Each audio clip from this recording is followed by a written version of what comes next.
So let's get started here. We're 30 seconds into the live stream. Hopefully people are filtering in. This is short-term, high volatility investments brought to you by 1:37 p.m. I am one of your co-hosts, the Oddsfellow on Twitter. You can see that in the screen right there. But joined to me, maybe my left, your right. I don't know what side you're looking at.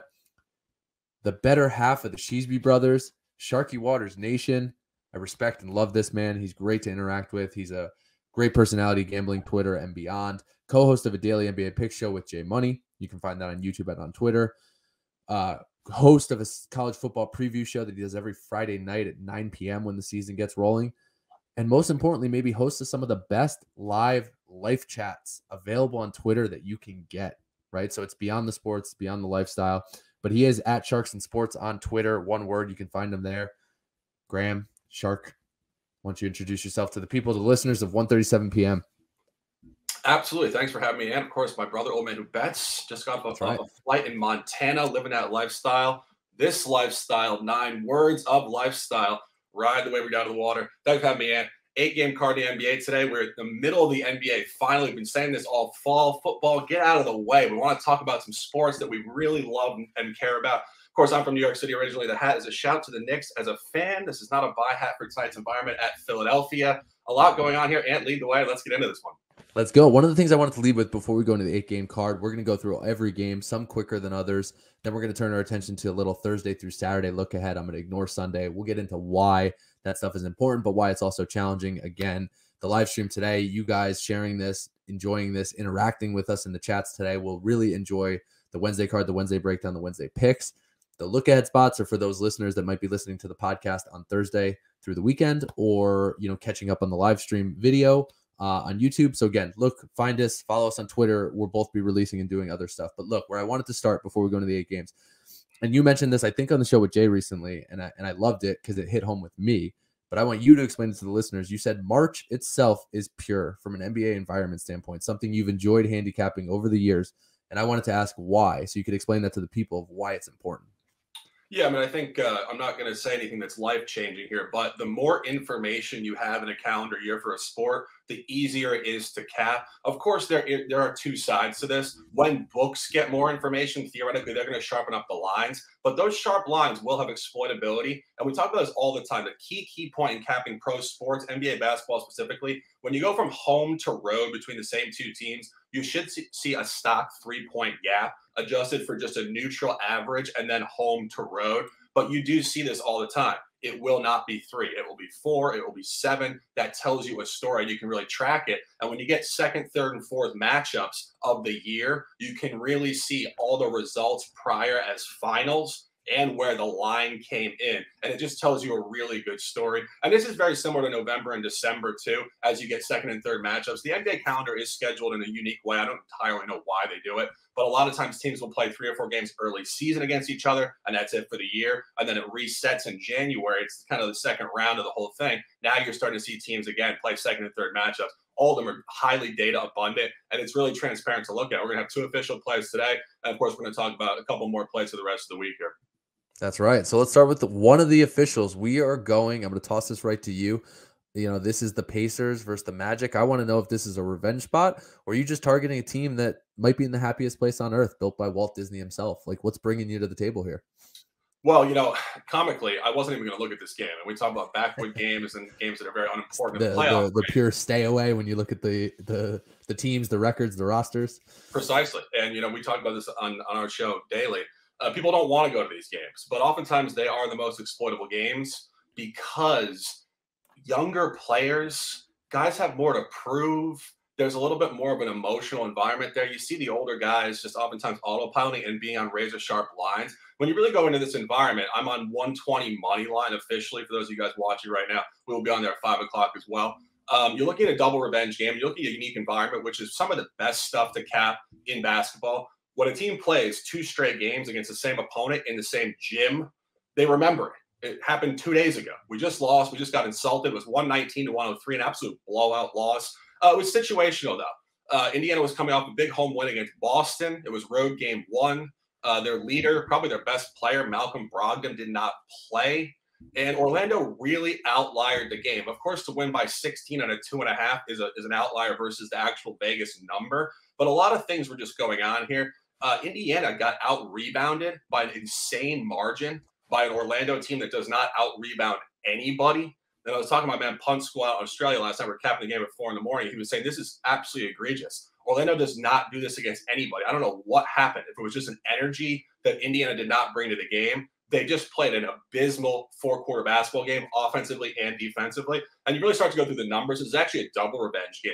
Indiana did lose 119-118 at home to Orlando, only going back about 5 or 6 games. Indiana was favored by 3.5 points there. The previous game that we're just discussing was Orlando minus 2.5. Of course, that's a 6 gap. As I said, it should be 3. So it was showing strength to Orlando. Now in the same environment, they open up the number at minus 1.5, and it's getting steamed almost exclusively by sharp action overnight to Indy. And you talk about just pure motivation in the game. Of course, these are not playoff teams. Indiana is not going to want to get swept by Orlando in this particular NBA season. You get the motivation, you get the number. It's a great spot. I'm officially on minus 120 money line here tonight. No, I love that. I was actually on the Magic the other day, 2 days ago in this matchup. I think I grabbed it at 2 or 2.5 before it steamed back up to 3. So you even had that movement in that environment moving even further, which speaks even more to where that flip is right now, right? With it opening Indiana minus 1.5. I'm already seeing the minus 2. So love that. Probably going to be on that one with you. Let's jump to the Hornets and the Cavs. This is an interesting matchup for me because I really want to take the Cavs. They've lost 2 in a row here. They've won 2 in a row in this matchup, actually, against the Hornets. And the Hornets just don't look right. But what's throwing me off, and I want to get your take on this too, is the uncertainty with Garland, the key point guard, the guy that really stirs the drink, right, for the Cavs. They've had a lot of injuries at the point guard position and the shooting guard position. They've had guys shuffling in and out of there like Rajon Rondo. He's also out tonight. Right now, Garland is a game-time decision. I'd love to gobble up the minus 4 and get Garland in there, but is that too much of a risk, right? Roster ambiguity is one thing we talk about a lot, and it's tough here to take them and back them, even though you want to in this spot, without Garland. Yeah, I mean, we talk about this all the time. The Cavaliers are one of the biggest surprises, if not the biggest surprise in this entire season. They were not projected to be even this close to this record at all, but the point guard situation is highly problematic. You got 3 trees, but you got nobody that can distribute the ball. And, of course, Darius Garland out of Vanderbilt, top 5 pick a couple years ago. I mean, the guy is far better than people expected him to be. He's been playing great basketball all year, both distributing and shooting the ball. I think he's just got a good mental makeup to lead a team as well as a young guy. They miss him immensely. But, again, Charlotte on the other side of this is showing absolute crater zone environment here. They were very hot early season, and I think we talk about this all the time. A lot of teams are definitely hot and cold with the 3 ball, and that will lead them to clustered wins and clustered losses. Charlotte, for about 25, 30 games, was top 3 in the league in 3-point field goal percentage. They've dropped down to 6th now, fairly large gap. And you see these games where they just purely can't shoot, they can't inspire, they really can't do anything. The home team this season between these 2 teams, this is the 4th matchup, is 0-3 ATS. So theoretically, forgetting even just who's playing, a home team should cover a game between a team or between 2 teams playing 4 times in one season. That would lead me to Cleveland. We talk about this all the time. Cleveland has been over-adjusted. Go back to early season. The Hornets were laying 3 points in Cleveland. Now they're getting 3. So the books have adjusted to Cleveland's quality. They haven't been able to cover these numbers at a big adjustment point, but most of those were 7, 8, 9, 10, 11, or 12. I think even though they are adjusted here and they are favored, they might be able to get there because this is just short enough on it. I want to take Cleveland here. I'm not messing with Charlotte at all. I also think when you look at what's going on in terms of the last matchup, obviously Charlotte did get them by 1 outright at home. You get a revenge game. You get a lot of motivation here, but it's a tough spot. And it's going to be tough here. Yeah, I still want to back the bigs. You mentioned the trees. I mean, Mobley has been so exciting to watch, probably rookie of the year, right? Hands down there. But just looking at Charlotte, they did have a decent game back on February 25th. They beat the Raptors, finally smacked somebody around 125-93. Then they follow that up with a letdown loss. It might have been an overtime against the Pistons, but a loss nonetheless by 1. A beatdown against the Bucks, 130-106, and now they come marching in here to Cleveland. So, yeah, I think it's Cleveland or bust. Let's look for that Garland news. Might be good to grab a little bit at the -4 and see if that number moves up later on, but nothing official. But let's go to another not official, but game that I'm interested to hear your take. You got the hat on, the Knicks and 76ers. This one was a little bit ugly the other night, right? These two teams played, I think the last matchup for both of them just 2 or 3 days ago, 125-109 victory at the Garden. Now they flip it back over to Philly. One thing I wanted to mention here is this lineup, right? Harden and Embiid. They've only played together 2 games, against Minnesota, against the Knicks. Not defensive showstoppers here. But I heard this on the Low Post, a Zach Lowe NBA podcast I love listening to. Joel Embiid and Harden in 53 minutes have a plus 47. I think I want to get the number right here. I'm scrolling over.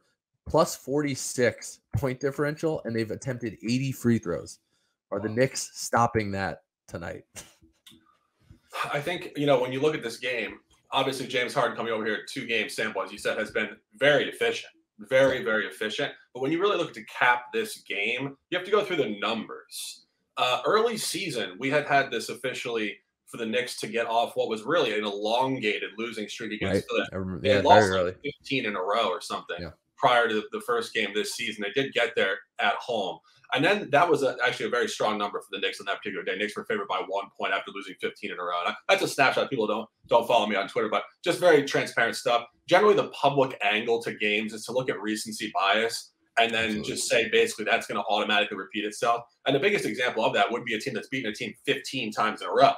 That's just clearly that's what they do. Then all of a sudden they're an underdog. So you're like, wait, they're an underdog, but they've won 15 in a row. So that should open up your eyes to a little bit of sharp capping there. And of course, the Knicks did get there. Then the Knicks laid 2 points on the road in an even stronger Knicks environment in the next one. And then it jumped all the way back to Philly minus 7.5, which was extremely strong matinee last weekend. And they did get there in the fourth quarter and won the game by 16 points. But here's where the problem exists. You go 7.5 on the road. You come in at 10.5 at home, 3 points. Stock average. It's going to be razor sharp. You get the Knicks revenge game. Knicks have been lackluster. And again, Knicks are not going to the playoffs, but the Knicks are playing young guys. RJ Barrett is really showing he could be a leader and a top all-star player in this league for the next 15 years. It's going to be razor sharp. I want to take the Knicks just to hover, but I don't think you can get there with the Knicks tonight. Yeah, another interesting angle in this game, because I know when you look at your numbers, you think about this too, is just the total, right? So now it opens at 223. It kind of went soaring over 234, mostly obviously damage done by the Philadelphia 76ers scoring 125 points. But that was 234 points on a 219. Now the number comes up 4 points. Do you think that over under is worth looking at? Did that over move enough for you? Or I still personally lean under a little bit. But again, I think just razor sharp, tough to take. I agree. I mean, I think one of the key points here is you have to look at both the line and the result. Obviously, the previous one ended up, I believe, 125, 109. Correct. And now it's moving up. But the line here is less than the previous result drastically. So that's where you ultimately kind of get what you would assume to be a very sharp merged line. They're moving it up, but they're not moving it up over that total. For me to take an over here, I would honestly need the line to be somewhere around 228 or higher. I think this is still short. I think it's still short. Yeah. No, I don't disagree. Like I said, a little lean for the under for me, but tough to back. You might get better things in game, especially with totals and trends moving so much. So let's jump to another one now. We're going to start getting into some of the Western Conference games here. I believe this is an official, my friend. So let's get back into the official business here. I'm going to toss it to you for the Sacramento Kings against the New Orleans Pelicans. Absolutely. Winning Wednesday, March 2nd, 2022, right. Home locker room, Smoothie King Center. I'm on New Orleans Pelicans -5 overnight, -6 official here. We're looking at a lot of stuff here. This is a very similar spot to the Pacers. This is a double revenge game. Kings did get them twice early season. We talk about this all the time. The Pelicans early season were not the Pelicans of March 2nd, 2022. This team is rebooted, revamped, refocused, and reconnected.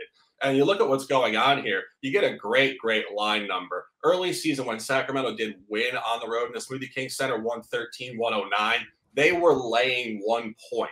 Then they came home and caught the Pelicans on the West Coast. Again, 1 should go to 4. It was 6. Strong Sacramento. They did win the game, 112-99, mostly in the fourth quarter on what was a 3rd and 4 back-to-back for Sacramento on that given day. So now you go all the way from Sacramento -6 to New Orleans -5. an 11-point gap. And you just look at what New Orleans is doing here. We talk about this all the time. New Orleans and the Spurs, and probably more so New Orleans now with CJ McCollum paired with Brandon Ingram, can really make a push here. They're in the playoffs if it started today. It's Lakers 9, it's Pelicans 10. I think the Pelicans want to push to 9 to host that game. I think that obviously the 8 seed is a little bit further away. The Clippers are 2 games over 500. But, I mean, this is a team that is just not representative of their actual record. They're far, far better than that. And you look at what the Kings are doing here. The Kings are coming in here the third game of a road trip. They're 2-0 ATS on this trip so far, off an outright blowout win. It's a Crater Zone spot. It's a great number, double revenge. Where the Pelicans want to clean them up. I think the Pelicans win this game by 10+. Yeah, I love that. I love these teams still moving in different directions to some degree. You know, the Kings most recently did get it done against the Oklahoma City Thunder, but they had to come roaring back in the second half. CJ McCollum, I think, has completely changed the game here, you know, from a behavioral standpoint, a leadership standpoint in the Pelicans locker room. He's calling out Zion. He's getting it done. So I love that spot. Look, another official from the Shark. Let's switch gears to another West Coast game. I don't have much on this one, so I'm curious to hear your take. The Jazz Rockets. This is one of your massive spreads of the night, just with, again, 2 teams going in complete opposite different directions. Jazz -15 total right now, sitting around 228.5. Any thoughts? Yeah, I mean, again, we talk about this all the time. These numbers, these high numbers are tough to cap. But if you start to go through what the Jazz have done against the Rockets this year, 2 complete blowouts. The most recent one by, I believe, 34 points. I mean, just obliteration. And you find the Rockets here on a 3rd and 4 back-to-back. They just played 2 straight against the Clippers. Did not cover last night. Covered the previous one. I don't have actual stats on the Rockets' specific ATS efficiency in 3rd and 4 back-to-back final legs, but I can tell you it's not very good. This is a very standard line. The last game they did play was in Utah. Utah was at 12.5 there. This comes in at a reasonable figure. Or excuse me, no, I'm misspeaking. It was 15.5 Utah at home. This opened at 12.5 on the road. It's getting steamed up. I'm not entirely sure the market split here. I don't think the public necessarily leans to back a team like the Rockets at 15-46 straight up. But I also don't know if the public is really thrilled with pounding a team laying 13, 14, or 15 points. I didn't look at the market. I think that's an interesting thing to discuss. But this is definitely a Utah side if you had to take anything here. Yeah, I'm trying to pull up some splits, at least on the Action Network. I don't always know the accuracy of these things because you can get the data in some different places. But right now it's saying from a side standpoint, you're looking at about 75% of the bets driving 79% of the money, 25% of the bets driving 21% of the money on the 15 on the plus side with the Rockets. So public still, at least Action Network wise, data wise, seems to be backing the Jazz. But you know, like you said, maybe that evens out a little bit. Alrighty, well, let's keep rolling to another Eastern Conference game here, Miami-Milwaukee. This one's an interesting showdown. These 2 teams have faced each other the last 2 seasons in the playoffs. Some bad blood, maybe. The Heat obviously got the best of them 2 years ago. We know what the Bucks did en route to the finals. Giannis getting his crown, the one he deserves. What's interesting this year is, you know, these matchups really haven't been too close, right? And I don't recall watching both games, but you had a 124-102 home victory for the Bucks, and then a Heat victory at home, 113-104. The line was stocked. Those 2 games were pretty close to each other, which is interesting. It's talking about the scheduling stuff that you mentioned earlier. A lot of times these guys are doing, you know, home and homes a couple days apart, or things that are clustered, or even in the Indiana Orlando game, just 2 games back to back in the same city. So, you know, you do have the line opening here a little bit lower. For the Bucks, I think one thing interesting from a narrative standpoint is just, when do the Bucks start getting rolling, right? They're a little healthier now. Do they start finally putting some of these pieces together? They smacked down against the Hornets the other night, but they really haven't been right otherwise. That letdown loss to Brooklyn, I think, was pretty telling. And you flip it over to the Heat, that locker room, that team, that thing is a well-oiled machine right now that Spoelstra has them running. So anything here from a number standpoint that jumps out to you, or a side you lean towards? Yeah, I mean, the number is on the Heat, as you suggested. Milwaukee did lay 6.5 points on the road and lose outright 113-104. But again, I think that this is just a contaminated spot to cap. I think it's going to be razor sharp. As you mentioned, the teams have played 3 times this year. All 3 games were not particularly close. I mean, the first one was by far the biggest margin. I believe 137-95. That was the second or third game of the year, just an absolute massacre. And then it came back. Milwaukee had a revenge spot off that just insulting effort, and they did hammer them by 22 points. Then the most recent one at 9. So when you see these big blowouts, I said it the other night with Dallas and Golden State that they were just alternating blowouts, and they were just really due on a tighter number to play a more playoff style tight game. I think that's what you're going to see here. I think this is where it goes from blowout, blowout, blowout. I think it's going to be tight. I think 4.5 is razor sharp. I think it's going to be one bucket left or right of this line when it comes down to it.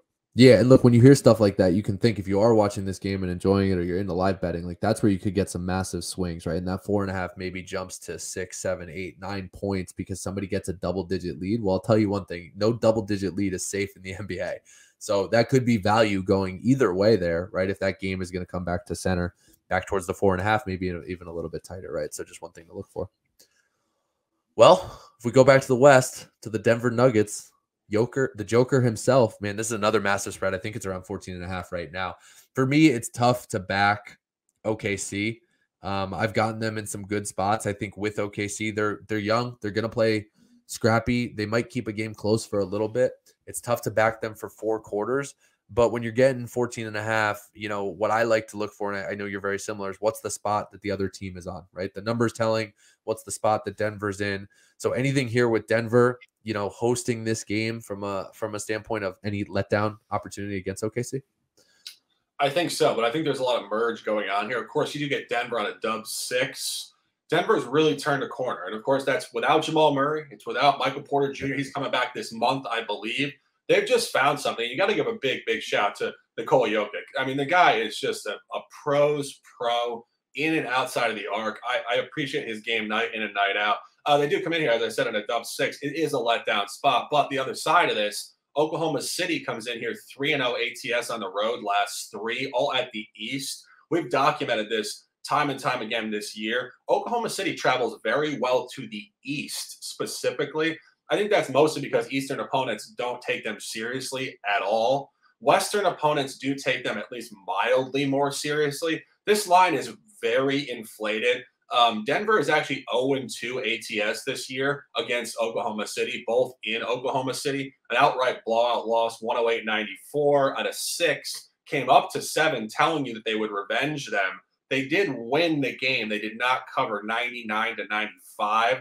But I think that's also telling you a snapshot to the sharpness of this environment. On a 7 line finishes at 4. Come back in here. This opened last night at -13. That's a Denver line. It's a spot. But again, Denver has not functioned well this year on double-digit spreads. They're 1-5 ATS. Go back to the last couple of years. They were great. But again, I think that's mostly Jamal Murray just lighting up these bad teams. Oklahoma City comes in here in a weird spot. Denver's too hot. Line's inflated. Denver number. But again, this is tough stuff here. No, absolutely. Stay away from me for now. The last game on the slate, another late one, is the Trailblazer Suns. This one has some interesting environments too.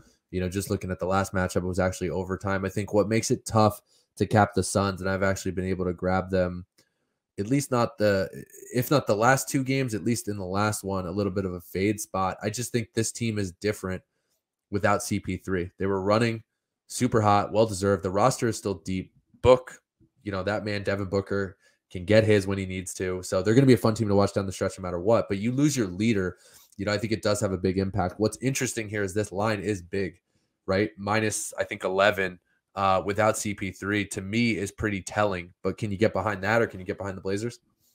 Actually, I just read that Devin Booker is out tonight as well. Ooh. And I think we have to check this. I just read it like 5 minutes ago. I might go bet this right now. Yeah, apparently health and safety protocols. I mean, I thought we were over this. COVID. Yeah, I haven't heard that in the league in a while. Yeah, I mean, again, we've got to check this out, but I think he might be out, so we don't know that. In that case, this game we have to completely reevaluate. The line's going to shift down significantly by at least 2 or 3 points, and it's going to be tough. ESPN national game. Of course, when ESPN scheduled this game, they were not expecting the Blazers to be in this condition right now. They were expecting Dame and CJ. Yeah, this is not your typical national game here between a complete bottom feeder and probably the best team in the league. This game should not be a national game. This is going to be awful. That being said, with Booker out, I mean, I don't even know what to say in this game right now. This is tough. Yeah. Yeah, no, that's tough. I mean, look, I would lean if you can grab some inflated points, probably with Portland, younger team that's played better in stretches. But wait for those news. Follow us on Twitter. You might be able to see other news updates. If one of us jump on this game, we will certainly tweet it out. But let's fast forward a little bit to Thursday through Saturday. We just want to do a couple minutes here, 5 to 10, not much more than that. So we'll try to keep it light and quick. The podcast will be out on Thursday, so hopefully you guys listen and follow this show. Obviously, we'll try to get you Wednesday and the best on Wednesdays that we can when it's me and Jeff and back, and any special guests. We'll always have the Shark back. Love this guy. But when you look ahead to Thursday through Saturday, maybe Thursday through Sunday, there's a slew of games, right? What makes it tough for us to do look aheads is, one, we don't have lines. Two, we don't know the rosters. We just mentioned a couple things that pop up, right? So what we're going to do here is just touch on a few games and give you some potential angles to look at. Use that, listen. You might see what happens on a Thursday or Friday could affect a game in a big way on a Friday or Saturday. So those are some of the little nuggets we want to talk about and bring up. But let's start and dive in. I got one spot, but I want to let you talk first. You mentioned a revenge spot for Thursday night. So tomorrow night, March 3rd, 3-3-22. The Golden State Warriors against the Dallas Mavericks. I think you were on this game the other day, or maybe I was. I can't remember. It's all merged right now. But Dallas outscored them in the fourth quarter, 33-13 to come back and win that game, right? 107-101 in their most recent matchup. So that revenge factor, how does that impact you going into the Thursday night action?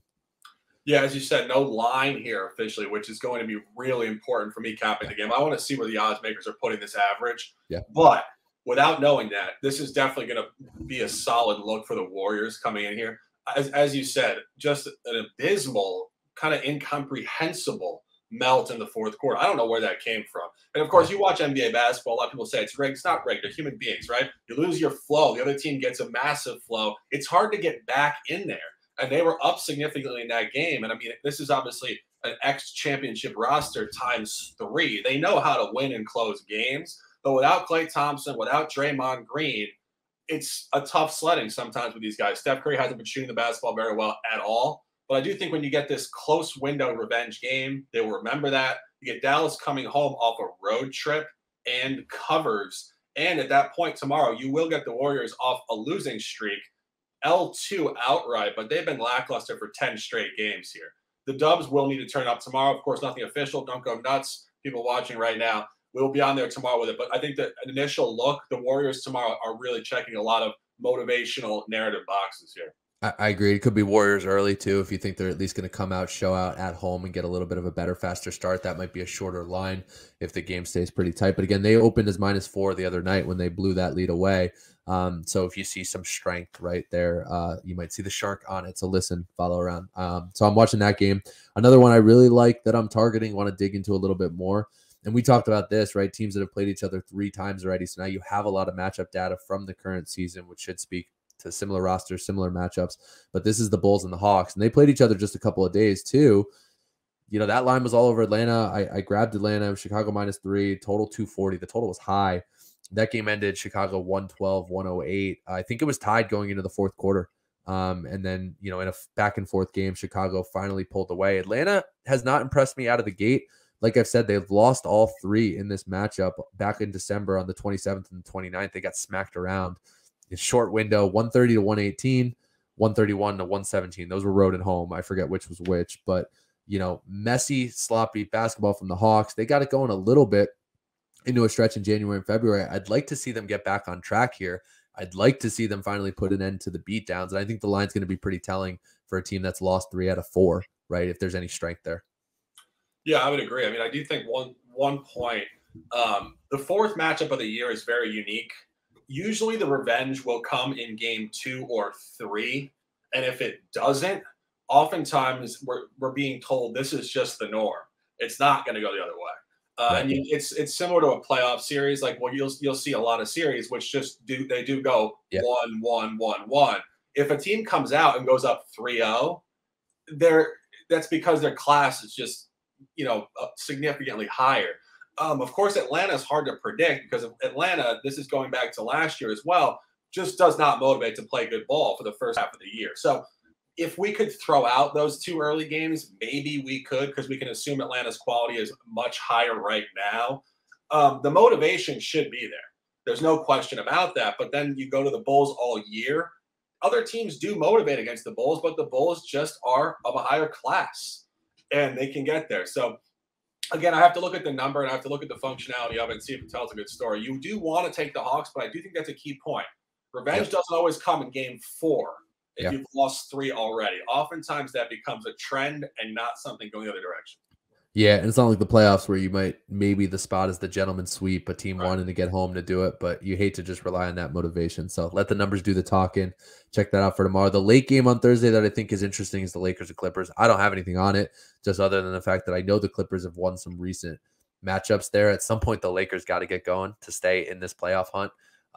Try to stay in 7 or 8 versus dip into 9 or 10. So it's going to be interesting for them down the stretch. But the game I want to jump to on Friday and actually talk about a little bit more, we touched on Philly and the Knicks.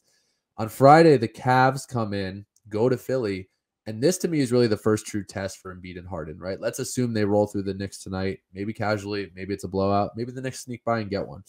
But if they do roll through, and now you have a team coming in that defensively is a class above both the Knicks and the Timberwolves, I just wonder what the lack of depth is going to be able to do in this matchup for the Sixers, right? So obviously want to see the number, but I like the story coming in of Cleveland maybe being able to, put a stop to some of the Harden and Embiid, stats that we mentioned before, right? It's just a better defensive squad, the way they're built, the size, the guys that maybe can bang or at least contain Embiid a little bit. The Sixers do not have a backup center, so God knows what they do with those minutes against a bigger Cavs team. So Garland, injury news, a thing to watch here. What both teams do on Wednesday, an interesting thing to watch here. But I lean Cavs if the number's there as well. Yeah, no, I think you make a great point. I mean, as we said before, the Cavs do have 3 7-footers. Of course, Evan Mobley's not really a banger down low. Markkanen is not really a banger down low either. It is Jarrett Allen down there. Yep. But again, just having that height where they don't necessarily need to have the guys all on the block banging with Embiid, just to have the hands up and around could really be something that could get in his way. And we talk about just the functionality of Cleveland. Cleveland will be an underdog in this game, which is where they function well. You don't want to get Cleveland laying 8.5 points at home. You want to get them on the road at like plus 4.5. That's where they function well. I think you're onto something here. I think this could be a Cleveland spot, but of course, 2 days away, we do want to get into the numbers of this when the lines come out. Absolutely. Another interesting game for me, look ahead on Friday, is the T-Wolves and the Thunder. So you get the T-Wolves here playing well. I think a 1-2 streak, some tougher matchups, right? One, I think, going on the road, one at home. Interesting to see here if they go in this little road game before they go back to a short homestand starting on Saturday, the next day, right? This is a Friday spot. Do they have a little bit of a letdown against OKC? Can you grab some points, maybe get close, maybe grab a first half spot if they start slow, right? And if they do lose outright, the reason I said these things build on each other is, for me, if they have a bad spot against the Thunder on Friday, they could be a bye against the Portland Trailblazers on Saturday, right? Again, you want to see how this stuff stacks up, what happens with some of the line movements, but these teams play off motivation. Letdown spots are real.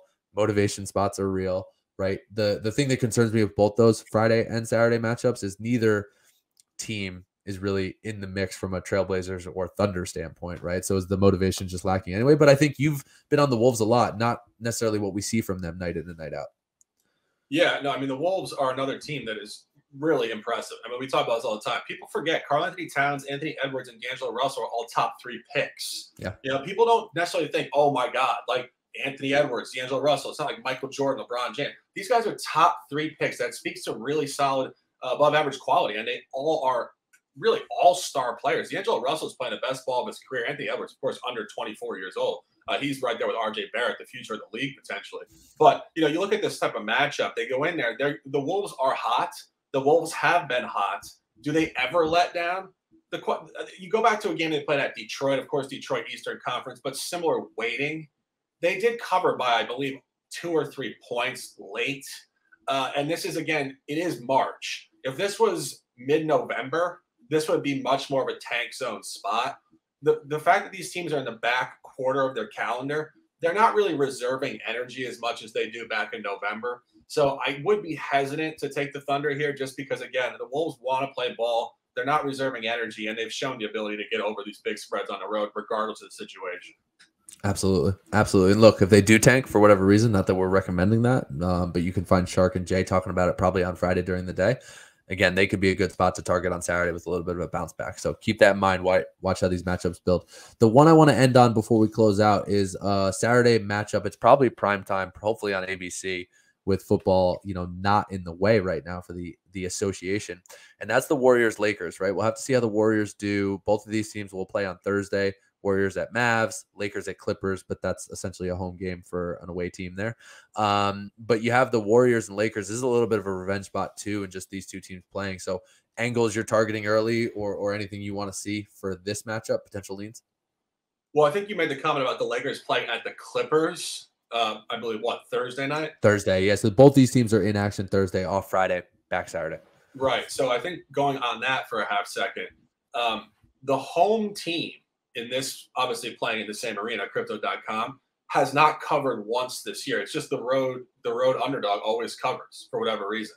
So I think, and again, the Lakers have been awful, 1-6 straight up. They haven't covered in 3 or 4 Tough to games. watch. Yeah. Yeah. And the Clippers, I mean, just a very loose lean. I do visualize the Lakers playing up to the Clippers and then potentially winning, to be honest, and then coming back against the Warriors and maybe getting hammered. But again, this is Saturday night. We got to go into the details of this. Absolutely. The problem there also is that theoretically the Lakers off a 1-6 sample should improve mildly. So even if they do beat the Clippers, it doesn't necessarily mean they're just going to auto tank through the Warriors. Again, we got to look at the line and we got to see what's going on here. But if there was ever a spot the Lakers would play up, it would be a home game on national TV against the Warriors. Absolutely. LeBron's going to show out. He wants to take care of Curry, get him out of the way. He did let Curry have the spotlight All-Star weekend, right? Getting that MVP. Absolutely. We know LeBron won it, hitting the game winner, but he didn't get there. So I do agree with you. I think I have a slight lean, before everything comes out, to the Lakers tomorrow against the Clips. The matchup on Saturday night will be much more interesting. They did play on the 12th. The Warriors did not cover. They were -6 on a total of 225.5. So the thing soared over too, which might be an interesting angle to look at. But they only covered, or the Lakers covered rather. It was a Golden State Dubs victory, 117-115. So should be tight, should be fun. It's Saturday night prime time. Shark, tell the good people where they can find you on Twitter. Plug the show with Jay. You guys do great stuff daily. I learned so much from both of you. Absolutely. It is Shark Waters Nation, at Sharks and Sports on Twitter. We do all sports. We chat life. We love to just dominate, respect each other, and really learn from each other as we get going in this life, and hopefully make the world a better place as we go. I'll be on there at 5 o'clock this afternoon with J Money on Twitter. Follow J Money is Money on Twitter as well. My partner in the show. We love to do it for the people. And 2 top plays dropping right now. Indiana Pacers -120 money line. New Orleans Pelicans. I am on -5. I wouldn't talk you off -6 here tonight. Suddenly not so casual. Winning Wednesday, March 2nd, 2022. Anthony Latino, the Oddsfellow, old man who bets, co-host in Montana, skiing, drinking, partying, living, loving, and respecting. Thanks for having me, Ant. Close them out, and let's do it again soon. Always a pleasure. We'll definitely get you back here. I always need 2 Sheesbees. 2 Sheesbees are better than 1, especially the better looking one, the Shark himself, at Sharks and Sports on Twitter. He gave you 2 officials.